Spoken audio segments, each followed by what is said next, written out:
name is Holly Xiong and I'm Marketing Manager for APAC at Rahi Systems.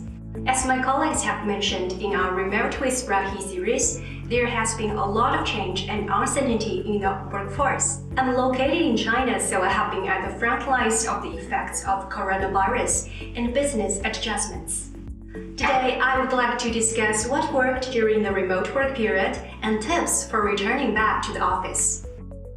When you work from home, I guess some of you would feel your life and work are mixed up. For me, Google Calendar, which integrates with Zoom, helps me to manage my meetings, my schedule, and let me work efficiently.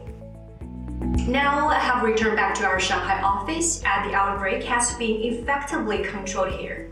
But we still have to be cautious. Trying our best to reduce physical contact is necessary for now. We use DTEN in our office, which allows us to communicate with others just like face-to-face. DTEN is integrated with Zoom Room software and amazing built-in hardwares, like camera, microphones, and touchscreen.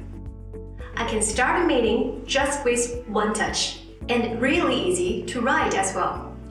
If you want to have a Zoom Room ASAP when you return back to office, try DTEN. Thank you for staying tuned during the Remote with Rahi series. Stay tuned for our next series with our top partners as we discuss how their business is adjusting and solutions that have contributed to productivity. And also, if you would like to join the conversation, please visit our LinkedIn forum, Keep IT Connected, to post any questions, thoughts, or suggestions for IT business during this shift.